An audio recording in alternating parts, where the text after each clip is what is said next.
Hello everyone, welcome back to my channel. আজ হলো বৃহস্পতিবার, আর বৃহস্পতিবার এখন বাজে ঘড়ির কাঁটাতে ওই 5:40। তো ওপরে আকাশটা পুরো মেঘলা হয়ে গুমোট বেঁধে রয়েছে। তো সেটা দেখেই ওপরে একটু ছাদে এলাম। আর এখানে দেখো ফুলগুলো কি সুন্দর লাগছে, আর একটা ডালে কতগুলো ফুল ফুটেছে। আর এখানে দোপাটি ফুলগুলোকেও যেন দূর থেকে দেখে মনে হচ্ছে গোলাপ ফুল। তো এত সুন্দর লাগছে। আর আজকে না গাছে জল দেবো না, কারণ সারাটা দিনই প্রায় মেঘলা মেঘলা ছিল। আর বেল ফুলের গন্ধ কার কার ভালো লাগে আমাকে প্লিজ জানিও। আমার তো দারুণ লাগে, বিশেষ করে রাতের বেলায়। এর যেন এক অন্য রকম গন্ধ আছে। আর আজ হঠাৎ করে এত পরিমাণে গরম পড়ে গেছে, তাই দুপুরবেলায় বেশি করে তেল মেখে নারকেল তেল দিয়ে ঠান্ডা জলে ভালো করে স্নান করেছি। আর দুপুরের মেনুতে করেছিলাম সিম্পল মুসুরির ডাল, পেঁয়াজ দিয়ে আলু চোখা আর ডিম ভাজা। বিশ্বাস করো দুপুরের খাবারটা এত তৃপ্তি করে খেয়েছি। আর এখন সন্ধেবেলায় চা বানিয়ে নিয়েছি। আর আজকের চা আদা এলাচ একদমই ব্যবহার করিনি। আর এখানে মুড়ি মাখাটা জেঠুর জন্য রাখলাম, জেঠু ওপরে সন্ধে দিচ্ছে। আর আমাদের মুড়ি আর চা নিয়ে বেশ অনেকক্ষণ গল্পগুজব করলাম। তার মধ্যে জেঠু এলো, জেঠুর সাথে গল্প করলাম। তারপরে জেঠুও টিভি দেখতে বসলো, আর অনয় একটু বেরোলো ঘন্টাখানেকের জন্য। তো আমাকেও যেতে বলেছিল, তো আমি আর না গেলাম না, কারণ এইসব বিশেষ দিনগুলোতে বারবার ড্রেস চেঞ্জ করা, তার মধ্যে এদিক সেদিক যাওয়াটা না খুব একটা এনার্জি দেয় না। তো বাড়িতেই রয়েছি। আর আজকে তো পড়ানো নেই, তোমরা জানো এই গত 2-1 দিন ধরে আমার পড়ানো নেই। তো ভাবছি আজকে শোকেসটা পরিষ্কার করে ফেলি। আর শোকেস নিয়ে ভাবছি তোমাদের সাথে বেশ কিছু গল্প সেরে ফেলি এই ফাঁকে। এইদিকে পরিষ্কার চলুক, বেশ গুছিয়ে ফেলি, আর তোমাদের সাথেও একটু গল্প করি মনের কথা। আমি তো আস্তে আস্তে সবই তোমাদের সাথে শেয়ার করছি, আরও অনেক কিছু শেয়ার করব। তার জন্য আমার চ্যানেলটিকে সাবস্ক্রাইব করে পাশে থেকে যেও। এই শোকেসটা বাবা আমাকে বিয়েতে দিয়েছিল, তো খুব শখ করে নিয়েছিলাম জানো তো। প্রথম দিকে বাবা আমাকে একটা ওই এটারই হাফ একটা শোকেস হয় না, যেখানে টিভি ইউনিটও থাকে, তো সেই ধরনের একটা শোকেস দিয়েছিল। তো আমি তখন বাবাকে বলেছিলাম, বাবা আমি তো ভাড়া বাড়িতে নিয়েই উঠবো এগুলো, তো সেখানে আর কোনো ফার্নিচার থাকবে না, তো আমাকে একটু স্টোরেজের জন্য বড় শোকেস দিলে ভালো হয়। তখন বাবা একদিনের মধ্যে ওই শোকেসটাকে চেঞ্জ করে আমার জন্য এই শোকেসটা নিয়ে আসে। তো এই শোকেসটা যেহেতু একদিনের মধ্যে এনেছিল এবং এই আগের শোকেসটা চেঞ্জ করেছিল, তো সুযোগ বুঝে না দোকানদার বাবাকে একটু ঠকিয়ে নিয়েছিল। দামটা এই শোকেসের যা দাম হওয়া উচিত তার তুলনায় অনেক বেশি নিয়ে নিয়েছিল। এবং যেহেতু বাবা বলেছিল আমার এক্ষুনি চাই, আমার মেয়ে চেয়েছে, তো সে কি করেছিল, একটা আনফার্নিশড কি বলবো, শেষে ফিনিশিং টাচ যেগুলো থাকে না, সে ফিনিশিং টাচ না দিয়েই শোকেসটাকে সেল করে দিয়েছিল। সে দেখেছিল এটা একটা ভালো সুযোগ, এই সুযোগে সদ্ব্যবহার করে নিই। আর আমি আমার বাবাকে ছোটোবেলা থেকে এমনই একজন সৎ মানুষ হিসাবে দেখেছি যে বারবার ঠকেছে, কিন্তু কখনোই সেই ঠকা থেকে শিক্ষা নেয়নি। আমার বাবা না সবসময় কি মনে করে জানো তো, কারুর কাছে 1 টাকাও বাকি রাখবো না, তাহলে আমার জিনিসটা থাকুক চাই না থাকুক, বরঞ্চ কোনো দামাদামি তো করবেই না।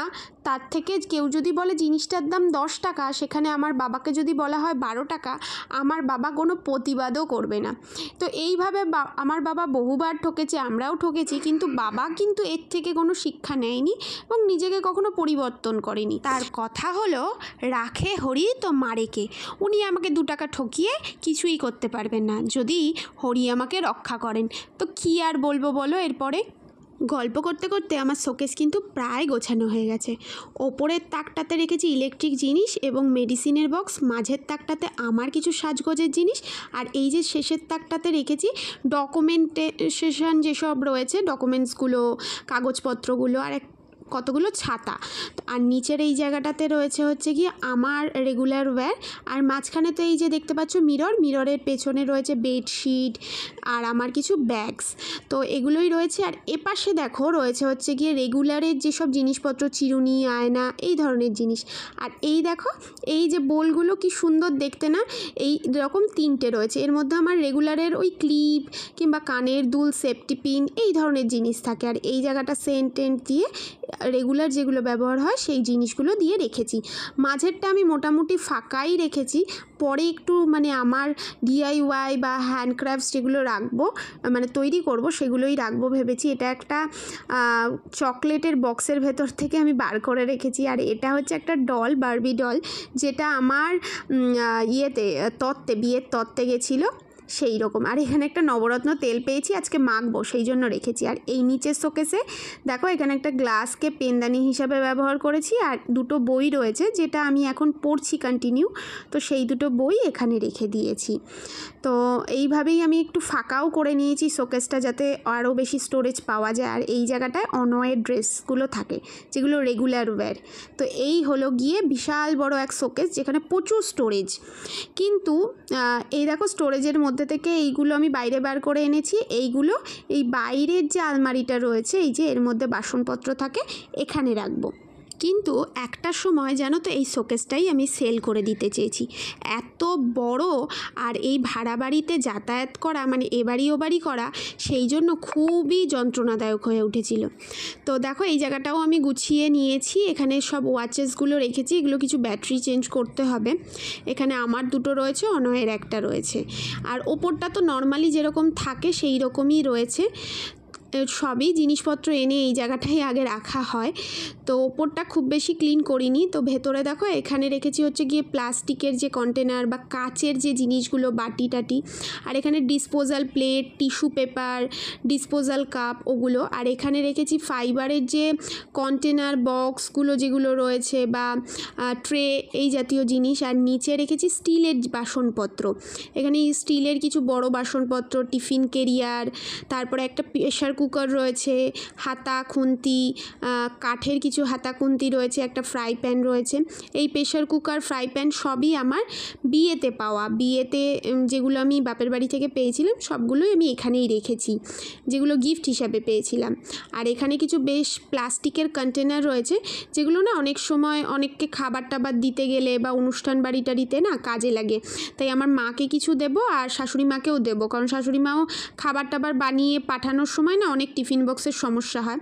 তো দেখো সমস্ত কিছু গোছানো হয়ে গেছে, জল ভরলাম, বিছানাটাও গোছানো হয়ে গেছে। আর এই খাতাটা দেখবে সবসময় না হয় আমার বেডে থাকে আর না হয় শোকেসে থাকে। এটা হচ্ছে গিয়ে আমার যা কিছু মনে পড়ে তৎক্ষণাৎ আমি এতে নোট ডাউন করি। আর এখানে দেখো অলরেডি 3টে বক্স এসে আবার জুড়ে গেছে। এখানে আয়রনের বক্স, তারপর স্মার্ট ওয়াচ, তারপর ফোনের বক্স, ওগুলো রেখে দিয়েছি। আর এই যে ওপরে পর্দাটা আলটিমেটলি 1.5 বছর পরে টানানো হয়েছে। শিবরাত্রির দিনই অনয় সময় সুযোগ করে ও টানিয়ে দিয়েছে সুন্দরভাবে। আর এই জায়গাটা খুব কভারেজ ভালো হয়ে। আজকের ডিনারে রয়েছে ডিম কষা জেঠুদের জন্য আর আমাদের জন্য, আর দুপুরের ডালটা জেঠুকে দেব। তো আজকের ভিডিও এই পর্যন্ত।